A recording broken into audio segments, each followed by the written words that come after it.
Hey guys, today a relatively critical topic. Well, they all are somehow, but I want to talk about why you should listen to friends and family only conditionally when it comes to your separation and how you should deal with it.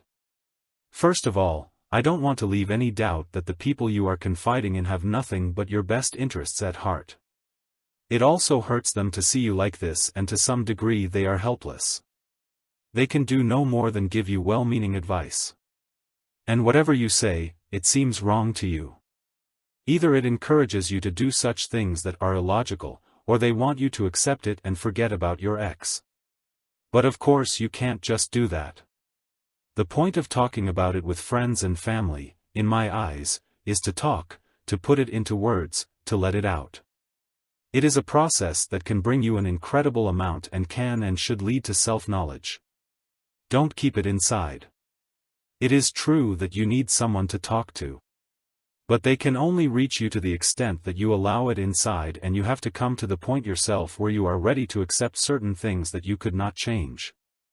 And to see other things that you could actively address. There are situations where I would clearly recommend that you see a therapist. If it has ever occurred to you that you don't want to or can't live within this separation, without it, please seek professional help. It's not taboo these days. You don't have to tell anyone. This help will get you out of it, and it is not what he will say that will help you. It is what you have to say, and sometimes a little push from his side in the right direction. He knows about it because he has to deal with it every day. If it is not that bad yet, of course a good friend will do it too.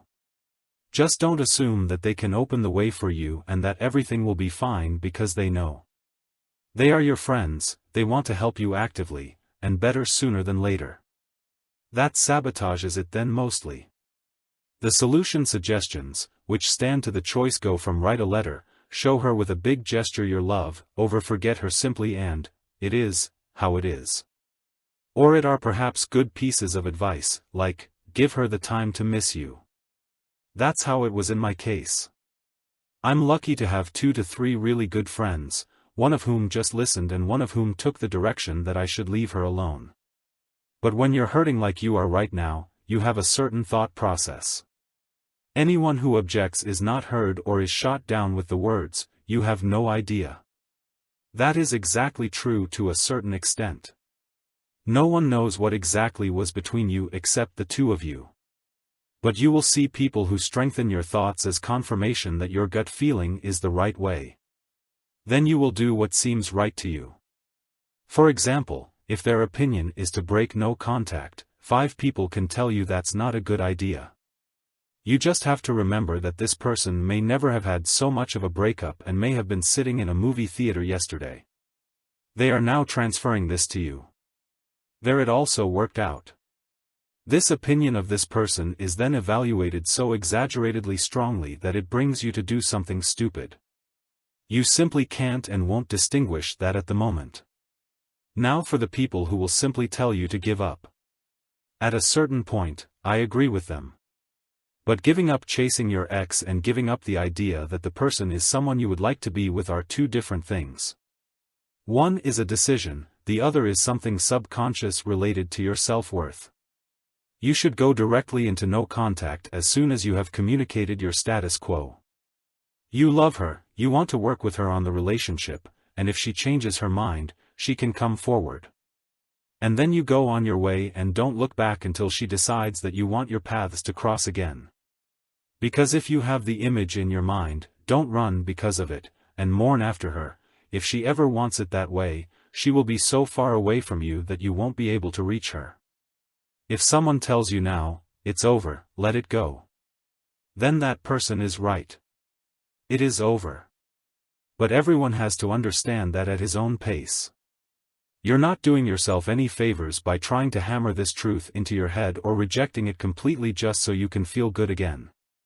See that these people want the best for you. Accept that and be grateful to them.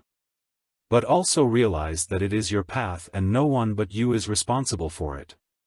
Such conversations very quickly lead to short-circuit reactions in which you feel confirmed.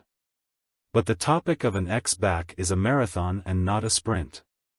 So you also need a corresponding long-term plan.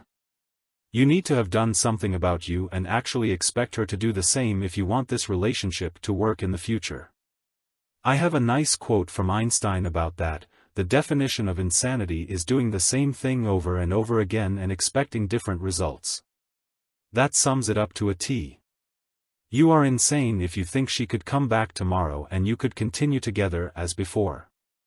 So, talking about it with friends and family is part of the process of working through the whole thing.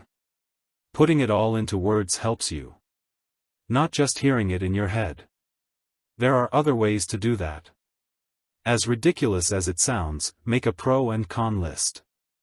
Not only for now, but fill it with everything that comes to your mind over time and continue it in no contact. Get it off your chest. You process it among other things with it. My own list is exactly balanced at this point and really damn long. If you are exact, this was also a way for me to process all this for myself for a long time. What I'm passing on to you here is solely what I've come to realize over the last few years. Or rather, what I have also used in previous separations, without knowing a word for it or how it works. No contact is something I have used in almost every breakup so far. And I have been given the chance to do it every time so far.